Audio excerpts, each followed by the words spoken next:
Good evening, trustees, staff, and members of the public who are attending our April 22nd Public Learning, Equity, and Wellbeing Standing Committee meeting. This meeting is called to order. The committee chair is unable to attend in person this evening, and as such, Trustee Butterworth, thank you, Trustee Butterworth, has agreed to serve as acting chair for the remainder of the meeting. Without objection, Trustee Butterworth shall serve as the acting chair for the remainder of the meeting. Is there any objection? Since there is no objection, Trustee Butterworth shall serve as acting chair for the remainder of the meeting. I'll pass over to you, Trustee Butterworth. Thank you, Madam Chair. Thank you very much, Director. Thank you, everyone, and welcome to the Learning, Equity, and Wellbeing Standing Committee meeting.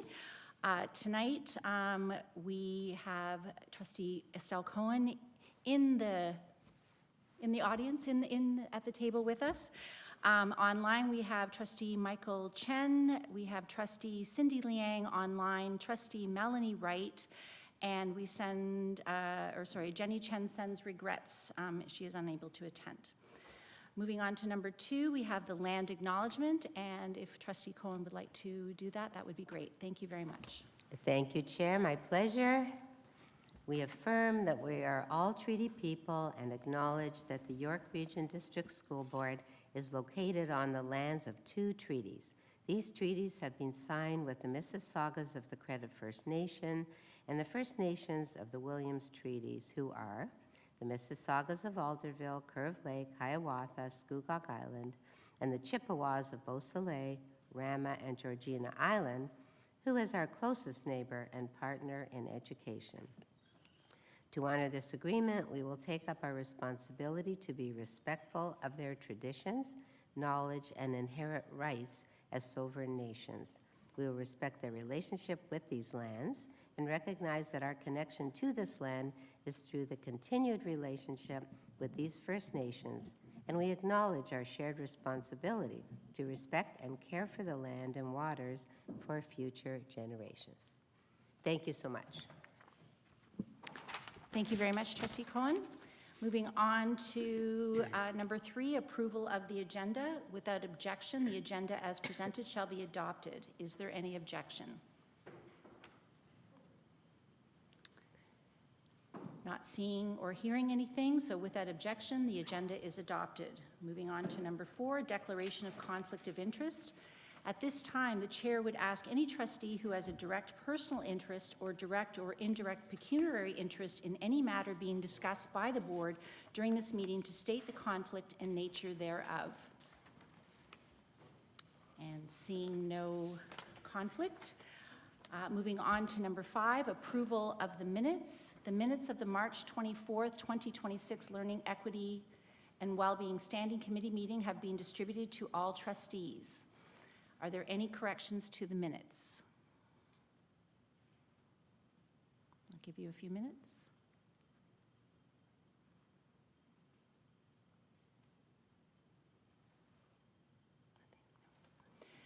As there are no corrections, the minutes are approved as presented.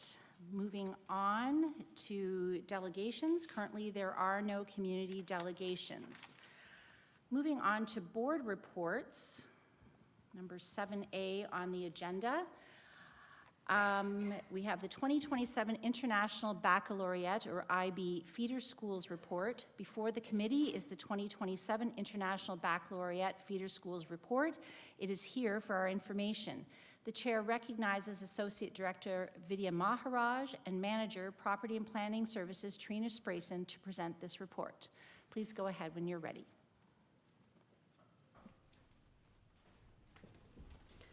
Thank you, Chair. So this report is to provide information on the feeder schools that are going to reflect the addition of 2 new IB diploma programs at IB candidate schools at Emily Carr and Langstaff Secondary School. So these feeders will become effective for the 27-28 school year, and we're bringing this report forward to enable those IB schools to start preparing for the IB information nights that occur in the fall in October. So if you take a look at the map in the appendix, this is showing the changes and the feeders for the new schools, plus the changes for the existing schools of Maple High School, Maple High School and Alexander Mackenzie, as well as there was a small change to the Dr. Williams feeders as well. And then I'll just add that there's no changes being made to the Bayview Secondary School or Milliken Mills High School feeders at this point. And I'd be happy to take any questions. Thank you very much, Trina, for the report. Trustees, any questions?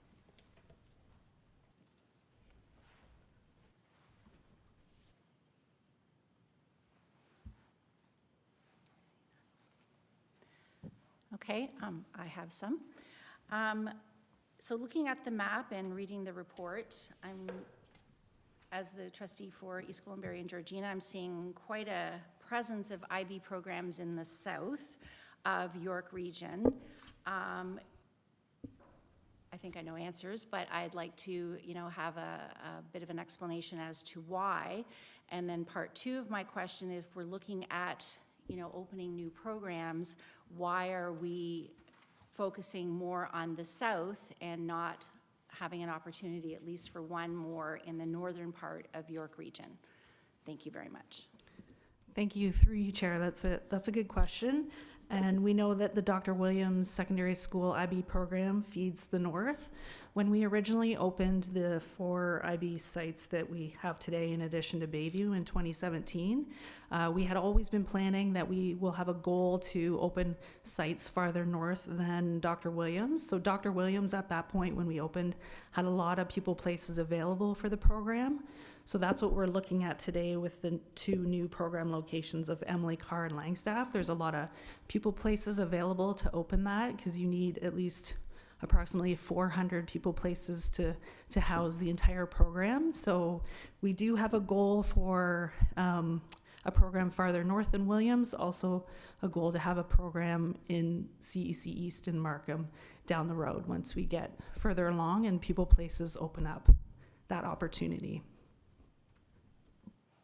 I have a follow-up. So do you have any idea in terms of numbers of students who, from the north, and I'm saying even Newmarket, East Gwillimbury, and Georgina, in how, like, numbers in terms of applications for an IB program?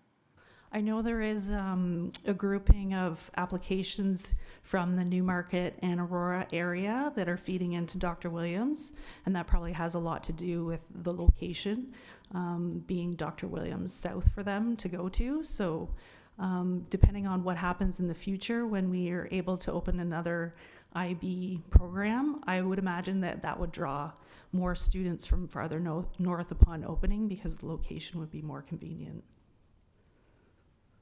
I still have 2 minutes, so I'm gonna keep going. If, I'm thinking in terms of the equity piece, like I'm wondering if students from the north aren't applying as much, and I don't know this, I'm just asking, is it because of transportation, distance to the closest program, which is Aurora, and I understand they have to, figure out their own transportation. And I know for many kids I'll speak specifically for Georgina, the transportation piece is a barrier, and we know that just from busing to Bill Carruthers, for example. We know that they can't get busing. So is it something that we can look at? And I mean, I'm not asking for a report, but just something that, that gives us a better idea of why we don't have as many students from the north applying, because I would hate to see that students aren't applying because of specific barriers that we can address. So something to think about. Yeah, we can take that back for analysis. Okay, that's great. Thank you very much.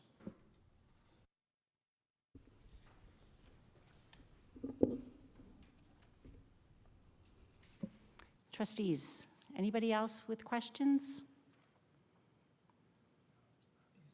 No? Okay, well, and then I guess that is it. Thank you very much, Trina, for the report. Greatly appreciated. Moving on to 7B, which is the Student Achievement Plan. So before the committee is the Student Achievement Action Plan report. It is here for our information, and the chair recognizes Associate Director Neil Gunathung and Coordinating Superintendent Jillian Gibbons to present this report. And when you're ready, you may start. Thank you. So good evening. I am here tonight to share information on the 2025-2026 Student Achievement Action Plan, which will be posted on our website at the end of April. So as a reminder, the Student Achievement Action Plan is one of the outcomes of the Better Schools and Student Outcomes Act in 2023, and it's designed to improve transparency to families through the sharing of board data and plans of action to improve outcomes for students. This data is consistent across all boards in the province, and it includes the development of action plans to improve outcomes, parent engagement opportunities, and the public posting of this information. So the Student Achievement Action Plan has 3 priorities. The achievement of learning outcomes in core academic skills, preparation for students for future success, so providing students with the skills needed to succeed in life, including in the skilled trades, and student engagement and well-being, which ensures students are engaged in a safe and supportive learning environment that leads to graduation, higher learning, and employment. So within the 3 areas, the following data is reported on. So for the priority of achievement of learning outcomes in core academic skills, the percentage of students who meet or exceed provincial standards on grades 3 and 6 reading and writing EQAO, the percentage of first-time eligible students who are successful on the Ontario Secondary School Literacy Test, and the percentage of students who meet or exceed provincial standards in math on the EQAO assessment at grades 3, 6, and 9. For the priority preparation of students for future success, the indicators are the percentage of students who have earned 16 credits by the end of their grade 10 year, so they are on track to graduate. The percentage of students participating in at least one job skills program. Examples of these are dual credit, specialist high skills majors, or the Ontario Youth Apprenticeship Program. And the percentage of students graduating with an OSSD within 5 years of starting grade 9. So while a diploma is designed to be completed in 4 years, many students take an additional year as they identify their areas of interest and complete the necessary courses for their post-secondary pursuits. It also includes the percentage of students enrolled in at least one grade 12 math or grade 11 or 12 science course, and the percentage of students who believe their learning has prepared them for the next step in their learning experience. And for the final priority, student engagement and well-being, the metrics here are the percentage of students in grades 1 to 8 whose individual attendance is greater than 90%, the percentage of students in grades 4 to 12 who were suspended at least once, and the percentage of grades 6, 9, and 10 students who report being aware of mental health supports and services in order to seek supports for mental health. There are 2 pages to the Student Achievement Plan report. So page 1 shows the York Region District School Board data for the last 2 years and the provincial data for the last 2 years in graphic format. So in the first column, it focuses on the achievement of the learning outcomes in core academic skills. York Region data is in the solid pink and cranberry color, and the province in the patterned blue-green color. York Region generally performs above the province on EQAO and OSSLT. However, this is not consistent across all areas of the board. The data is showing that we have been improving slowly over the last 2 years. The middle column focuses on preparation of students for future success. The solid blue is York Region data, and the province is in the patterned blue-green color. Again, we outperform the province with the exception of students enrolled in job skill programs such as dual credit, Ontario Youth Apprenticeship Program, or the Specialist High Skills Major. This year, we have generally stayed consistent in our performance from the last year, with the exceptions of students enrolled in that job skills program, but there we have seen a 2% increase as well. The province did as well. And the final measure of students who feel prepared for the next step in their learning journey, where we also saw a small increase. This was a new measurement last year, so this is the first time we're seeing the impact of our work, and our results are showing to be similar to the province. The final column focuses on student engagement and well-being. The solid green is York Region, and the patterned blue-green is the province. Our suspension data is below the provincial average, with a slight decrease in the percentage of students being suspended at least once. We have also seen a slight decrease in the number of students who attended at least 90% of the time. For reference, 10% of the school year is about 18 days, and this metric includes all absences, even when the absence is excused. The final measure of the percentage of students who know about mental health supports was a new measure last year. We have seen a slight increase in this metric. At this time, we are slightly above the provincial average. The second page of the report includes the same information in text format and an area for boards to add their action plans. The action plan sections is designed for sharing broad information regarding the steps being taken by boards to address areas of need as identified through the data. Additional data and more detailed information is shared with the ministry through a series of other reports throughout the year. The Student Achievement Action Plan is a 3+ year plan as change takes time. At this time, we are in year 3 of implementation of our strategies. In the next few slides, I will take you through the actions that have been taken to improve student outcomes. In the report, the actions are in a sliding box, which does not print well, so they have also been pulled out into the board report for ease of access. So taking a look at achievement of learning outcomes and core academic skills, which highlights the work being done to support schools in improving student achievement. And this has been done through the targeted use of staff, including literacy teachers in every elementary school, to support the early reading screening tool implementation, and to provide tiered interventions for students with a focus on K-3. Regional itinerant primary learning support teachers who provide Tier 2 and 3 interventions in literacy-focused schools identified through board data analysis, including SVI data and early reading screening data, and math facilitators in each priority math school, which are identified through the Ministry of Education and EQAO results, and those teachers support teacher efficacy in the teaching of mathematics. In support of this, there is also a number of professional learning which has occurred to support math and literacy achievement. This includes a math network learning for each family of schools to build capacity in mathematics instruction across the grades through collaborative problem solving and universal design for learning. Additional learning has also focused on the use of our digital tool, MathUp. DECE, so our Early Childhood Educator professional learning, which is focused on early literacy acquisition. The embedding of strategies from the York Region District School Board's How Processing Affects Learning waterfall document through professional learning that outlines intervention strategies for students with varied learning needs and allows for targeted and timely intervention and scaffolding of the learning. And system learning for administrators, focusing on leading math learning in school and the use of high-impact strategies. It also included professional learning opportunities on the integration of strategies from the YRDSB's Factors Influencing Language and Learning document that supports multilingual language learners across all subject areas. In addition, students who are unsuccessful on the fall OSSLT, so that's the Ontario Secondary School Literacy Test, are provided with a second opportunity to write in the spring, and we are able to put in targeted interventions between their first writing and their second writing to support areas of need between the two writing opportunities. A child that writes twice in 1 year is considered to have only written it once for the purpose of reporting. As well, our school improvement planning development is directly linked to our multi-year strategic plan and our district action plan, and includes references to our dismantling anti-Black racism strategy and our Indigenous education and equity strategy. For actions, our actions for preparing students for future success, we have worked on the promotion of our SHISM, so our high skills majors, dual credits, our Ontario Youth Apprenticeship and our Ontario Youth Apprenticeship FAST programs through activities in school, parent outreach, and our revised employment sector focused website.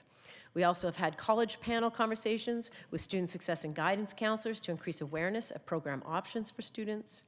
The York Region Skills Challenge at Humber College has been designed to facilitate problem-based learning in STEM fields and build interest in the trades, as well as in science and technology. And we also have the York Region Skills Explore the Challenges for our elementary teachers to build interest in the trades and in STEM and in problem-based learning. There's also been a focus on transitions for students, including visits to high schools by teachers and grade 7-8 students to assist in the transition to secondary school. Student success teams in our high schools meet biweekly to examine data related to credit attainment and focus on proactive action plans to support student success. There are cross-panel meetings to create transition plans from elementary to secondary school. And we utilize the transition strategy to build staff capacity to support transitions to all pathways. As well, we have engaged parents throughout kindergarten to grade 12 in pathway dialogues and decisions at Parents' Night, pathway information sites, and school council meetings. So I would like to highlight that while this is a 3-year plan and that you'll see a lot of this information, the work we do is not static. An example being this year, we expanded the post-secondary pathway presentations to include a session for families with students with special education needs, where colleges and our top colleges and universities who take our students with special education needs were invited to share how they support students with special education needs in their context and to answer parent questions. This was very well received with an attendance of over 300. As well, we hosted the Learning Together, Experiencing the Joy of Kindergarten, which is a welcome to kindergarten parent and child conference to support parents in experiencing the kindergarten classroom with their child. And we utilized the early years strategy in partnership with our child cares and our before and after school care operators to provide smooth transitions and learning continuity from birth to grade 3. In the final pillar, student engagement and well-being, some of the actions we took was we supported and continued the development of our youth space, so our students promoting awareness, connection, and empowerment in our schools, and our LAMPS presentations, Learning About Mental Health presentation series, which continues in grades 1 to 12 classrooms to parents and caregivers. Topics include anxiety and coping, healthy relationships, social media, and mental health. We have mental health liaisons at each school supporting the sharing of information related to the mental health and addiction strategy. And there are mental health lessons developed by Mental Health Ontario, which are in our grade 7, grade 8, and the grade 10 careers course, which builds strategies and awareness of mental health supports and services. And finally, in the promotion of student participation, where there is a promotion of the importance of attendance in student achievement through school communications such as newsletters and student startup information, as well as part of our Attendance Matters initiative. We also work at creating affirming learning spaces, including learning gardens that support Indigenous ways of knowing, understanding ableism, and creating Black affirming learning spaces, and increased expectations of consultation with caring and safe schools administrators prior to suspension to have a reflective conversation. The Student Achievement Action Plan highlights the many different ways the board is supporting students to meet their potential and excel within our walls and beyond. The report just shared will be posted at the end of April to our website, and at this time, I'm happy to take any questions trustees may have. Thank you so much. Your mouth must be dry now. It's a little bit. That's awesome. Thank you very much. Trustees, do we have any questions? Looks like Trustee Cohen is first. Go ahead, Trustee Cohen. Thank you, Chair. I have 2 questions, but I can wait if anyone else has it before my second. Thank you very much for that amazing detailed explanation of how exciting our board is and how we help students. It's incredible. So I just want to simplify this for anyone listening or parents or even as trustees. Sometimes we just need to come, down for a few basic concepts. So I was wondering, so we have 3 priorities at YRDSB: the student achievement, health and well-being, and human rights and inclusive education. So under each of our priorities, where is our strongest focus at this minute in time?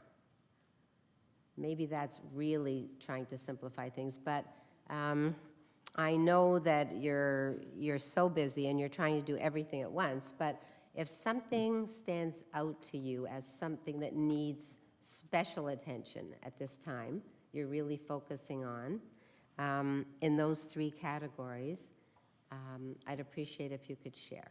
Thank you. So thank you for the question. I would say, so from this, it's very hard. One of the really, I would say that one of the strengths of our multi-year strategic plan is that as much as there are 3 pillars, they cannot operate separate from each other. They really are highly integrated. So I would say at the core, even when you see in our picture, we have student achievement really as the base of, and the wraparounds with the well-being and the health and well-being and the inclusive education, which really creates a focus and an environment where students can learn. Because student achievement really is sort of at the core of the business we do, and all of the other pieces are sort of in service of creating opportunities for our students to excel within our walls and, you know, as I said, beyond us and in the future. So from us, the focus always is on having children who are achieving at their highest potential, who have been in an environment that is caring and supportive of them and inclusive to their needs. So separating them isn't really a possibility, and I would say that, in fact, is an incredible strength of the multi-year strategic plan. Okay. Can I ask a follow-up? Thank you. So, for instance, I totally understand what you're saying, and, you know, absolutely. But say in student achievement, I mean the academic, I'm thinking core academics here, not combining them with anything else. So we have literacy, which I know you're doing a lot of work on at our board, and of course the math skills we're trying to raise and work at. So is there either of those, are either of those more important one over the other now? Because in our board, we really want to focus on literacy because that's our core, or is it math skills? What is it that we're really working at even more? I know you're working at all of them. Yes, so thank you for that. So I wouldn't say that there is one over the other that we have in our board priorities. I would say, having said that, there is definitely, you know, with the early reading screening, there has been significant learning and development of our understanding of how students develop reading and writing skills, and that was really in response to the Right to Read report. So there has certainly been an emphasis on the K-3 reading as part of that, which is very exciting for us. Math as well is a priority. I would say, from the board, schools then drill down into their data as part of their school improvement plan and in linking to the multi-year strategic plan and the district action plan. And so schools will identify, so as a board, where it's student achievement at a sort of a larger, broader area, a school might say, we have identified through our data in particular that literacy is a need for us and we are going to do a particular focus on literacy, and or another school might say math is a particular focus for us. So you would find schools themselves might have an emphasis. It doesn't mean that they don't do the other, because we believe that a strong student has the foundations in all of the subjects, but literacy and math clearly are pretty important ones. But you might see some variations at the school level based in response to who's in front of them.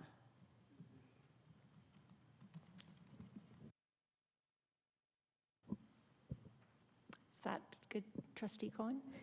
Well, can I Okay. drill down to the next two in the same way, Jillian, or is that annoying? Can I say, just because you are over your time, can we come back to you? Because there is, Absolutely. if there wasn't someone else on the list, I'd say go ahead, but Okay. we have someone. So you're good with that? Absolutely. Okay, so we'll Thank you, put you Chair. down again then. Thank you. Trustee Michael Chen, go ahead, please. Thank you, Chair.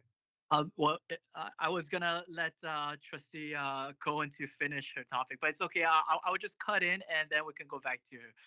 I would just like to focus the topics on the Attendance Matters initiative, which I just like to know if this initiative was developed about the student attendance that's on the news right now, or this is just a general promotion of, you know, an attendance, and how will this initiative be affected by the new ministry mandates? I'm just curious about, or I'd just like to have a little bit more information on that. Thank you. So thank you for that question. The attendance data point, this report has been 3 years, so that attendance data point has been here for the last 3 years. And looking at our data over the last few years was what resulted in the initiatives, including the attendance matters. And so my colleague, CSO Howes, will be able to give a little more details just about what the attendance matters looks like, sounds like, and feels like.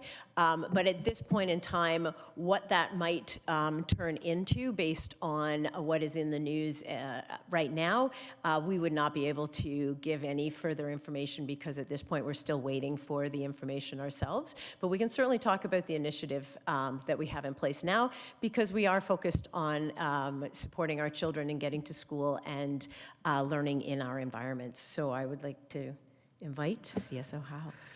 Thank you, and through you, Chair Butterworth. Yes, Trustee Chen, one of the things that we have been focusing on based on this annual report that we are required to submit to the ministry is helping our schools understand and our families understand the importance of students being at school and in classes.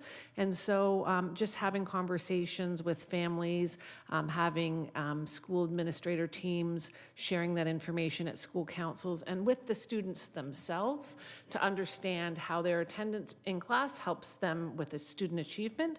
And so all of our schools are taking that on in a variety of ways to promote us wanting our kids at school and in classrooms.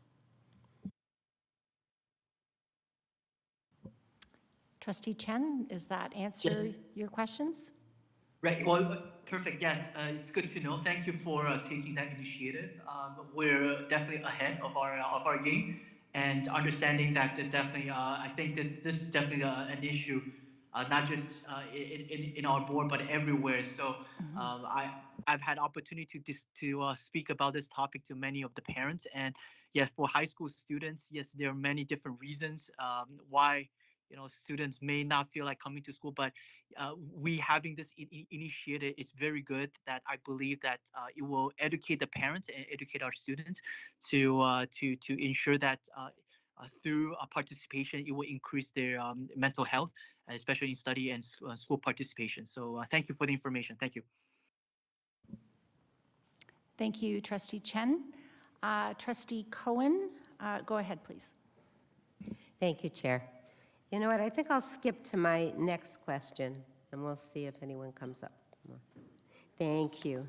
Is that okay? Okay, so there's a section that's called Actions, Student Engagement, and Well-Being. Yeah. So the focus seems to be on anxiety, coping, healthy relationships, social media, and mental health, right? So, for so many years, we didn't talk about anxiety with students, or coping, or healthy relationships. Social media, we know what's going on with that, and I know we're working on that, and mental health is similar to anxiety. So, I wonder if you could share a little bit about why anxiety, coping, and healthy relationships were chosen as the top priorities. What's going on with kids today? And it's quite a concern because, as you said, it definitely affects their achievement, and yet it still seems to be a major focus. So can you tell us a little bit about this anxiety, coping, and healthy relationships? Thank you. Thank you, and through you, Chair Butterworth and Trustee Cohen, thank you very much for that question. As you will know, we have a mental health and addiction strategy in York Region. One of the components of that is what we have named LAMPS, which is Learning About Mental Health Presentation Series. And so that is our central mental health team, which is some social workers that have been working with students across the system to gather information around the topics that they are interested in learning more about. The great news is that we're talking about mental health and we're helping people to understand at an age-appropriate level. So at grade 1, what might you be anxious about is what you're going to do at recess and who you might play with. At grade 12, it might be about exams. And so what could be the cause of anxiety are the conversations that are happening in these sessions with social workers and the whole class. And then how do we cope with that? What are some strategies that might work for you to help better your mental health? And those are things about helping students understand the whole work-life balance. Their work is their schoolwork, and how do they find some time to get outside, exercise, spend some time developing some hobbies that help them create that balance and help them understand when they need to take a break, eat healthy meals, get enough sleep. And so all of these topics that have come up through our learning about mental health presentations have been generated by the students as we start to talk more about mental health and take away the stigma and acknowledge that everybody has mental health, and what we all need to learn and understand is how do we help ourselves manage and cope with stress. And for students, these are the topics that they have asked about, and so these are the presentations that we have done. Based on those presentations, we then have parent sessions, and just because I was hoping that somebody was going to ask me about learning about mental health, I'll put in a plug that the information has gone out because Wednesday, May 6th, is the next Learning About Mental Health presentation series for parents. It's online. It is, translation can be provided throughout the presentation. There is a registration link, and it is this month about social media and mental health. And if I might just add, one of the great things about this is if you register for it through email and then life happens and you're not able to actually jump online to attend, the full link will be sent to you and you can watch it afterwards, like on a Sunday morning when you're drinking your coffee and having a little morning peace time before you get on with your day. So a little plug for the parents session that's happening on May 6th. Okay, just one follow-up. Is that 22 seconds, go okay? ahead. Okay, quickly. Thank you. No, that was great, Wendy. Thank you so much. So I guess the question some parents may have, we're focusing on mental health a lot now. Is that because there are more mental health problems today than there were 10, 20 years ago? Or are we noticing that we need to address these problems where maybe we didn't notice them or acknowledge them before? So which is it? Thank you. Thank you, excellent question, and through you, Chair Butterworth, and to you, Trustee Cohen. That's the piece.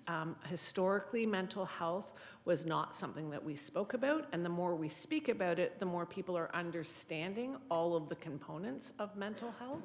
And just like our physical health, we have to take care of our mental health, but in order to do that, we have to understand all of the things that are a part of mental health. So having these conversations with students at an age-appropriate level allows us to develop those skills developmentally throughout their time at school. Thank you so much. Is that covered? I was going to give you more time, but yeah, now I tell you. Okay, I actually have two questions. Sorry, there is no one else. Okay, so the attendance piece, my question was, this 3-year plan, have we seen improvements at all in our data? And I know you've probably shown us this before, but I can't find it. So I know you probably have it more at your fingertips than I do. So have we seen some progress in terms of what we are doing to address the attendance piece? And then my second question is, do we have data to compare students who were saying getting tier 2 and 3 support in the first year of this, and now 3 years later, where are they? Have we seen improvement in them? Is there data to show that what we've been doing has been helpful in helping these students to achieve? Thank you. Okay, thank you for the question, and through you, Chair Butterworth. So for the first one related to attendance, in fact, in the attendance data, you will see that we actually declined after all of our attendance interventions. So there is some reflection going on there related to it in this data that was So in it this. declined, our attendance got worse? It got worse by, I think, 1% over last year, which the attendance matters has been kind of put in place. It was rolled out last year and put in place. So we're hoping that data wouldn't be reflected in this. It was the data that you're seeing now is what triggered that. So I can't speak, that was an intervention that came into place in response to, because this data is always the year behind. So we saw that decline. That was why there was the development of the attendance matters, which was a bigger push because the strategies we're finding weren't meeting. So, as I said at one point, while it is sort of somewhat static a document for a few years because the interventions take time, there are tweaks within that when we see that what has happening is not having. So we're hopeful that the work that's happening with the attendance matters, it will have an impact and that we'll see that next year. The second piece, I think, was a question related to children in Tier 2 and Tier 3. And whether we're seeing progress with them. So certainly in the area of the early reading screening, we are starting to see the impact of supports there.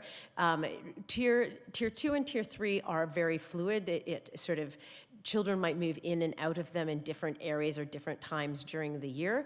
And so it's, are the supports working to get there? It isn't sort of a child they're Tier 3 and they're sitting in Tier 3, so it's not quite measured as beautifully as that, but certainly where we have put interventions in, where we are seeing students start to gain the literacy skills that we would expect, we are seeing gains there, and particularly with the early reading screening, where we've done a lot of more measuring of it.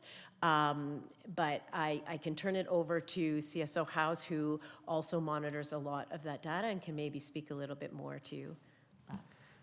Thank you, and through you, Chair Butterworth. I think one of the exciting developments out of this is our outstanding educators further understanding what each skill requires to learn, and then also the precision of strategies that they might be able to use to further build confidence in students' ability to read, which allows, to CSO Gibbons' point, students to move in and out of those tiers, but as they're moving into a tier, our educators have now understood this could be a strategy that works, and so the precision with which they're applying that is happening at a greater speed, which is improving outcomes for students and gaining the momentum that we're hoping will continue to build the confidence for students.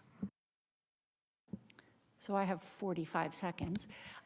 So are we, let's say the student that is getting Tier 2 and Tier 3 supports right now. I mean, our goal is that we hope they develop the strategies and the skills and so on, so that by the time they're in, say, grades 6, 7, and 8, that they're, being able to handle the regular curriculum. So are we collecting data on that to, I know we can't give a picture of that right now, but is that something that we're kind of keeping track of and will be, as long as we have funding and people to do it, be able to say, okay, when this kid is in grade 7 in 4 years' time, that, wow, look at what we did and look at where this child started and look at where they are now. So I guess that's my question. Thank you. Who drew the short straw? It was who was starting. Who is starting? Who was starting? Yeah, so we She wanted some time before I started, so she's going to start. So thank you, and through you, Chair Butterworth. I've just got to think through now the question. So the supports, we're certainly looking, there's a number of things that we look at with related to the supports. I know certainly when we talk about the Math Achievement Action Plan, for instance, how many students are we seeing going into modified programs, which would be an example of children for which some of the strategies, the Tier 2, they're really into Tier 3 strategies. And so is that growing or is that decreasing? And we are seeing, a bit of both in different schools, and so we're spending a lot of time looking at where are we meeting with success with this and working with teachers to determine, for instance, when in those strategies, how do we get children off of modified and back into programming, because our goal obviously is to have them ready for grade 8. So we would look at that type of strategy. We do follow that data pretty closely, and the Ministry of Education is putting a focus on that data. And sorry, I'm going to hand it over to CSO House, because I've lost my comment about EQAO. But No, in an interesting switch, you're going to talk about my portfolio and I'll talk about yours. EQAO this is going to be the first year that the students who have had the early year reading screening are participating in EQAO at grade 3, which we think is going to be an interesting additional measure. And as CSO Gibbons has reported previously, with the return of the individual information report from EQAO, we are interested to see on what additional data that provides for us to then add to the professional learning and the opportunities for teachers to reflect on that precision that we're hoping they will get to support students achieving their reading levels and writing levels. You're funny. Thank you. No, that's great, and I'm well over my time, and I should be watching that too. Anyway, any further questions? And I wanted to add too, I had written this down, the student engagement opportunities are absolutely amazing. Kudos to all who are part of that and staff beyond. Like I've been to several of those things that are listed there, and they're absolutely fantastic. So pat yourselves on the back for that, because that's, I know, is a lot of planning and preparation and commitment and time and energy, and it is greatly appreciated. So thank you. All right, so we don't have any more questions on that. So we're moving to number 7, which is the date of the next meeting, which is on May the 19th. I don't see any other business here, so we will adjourn this meeting at 7:48 p.m. Thank you, everybody, for coming to Lucy. Greatly appreciate it. Have a good night.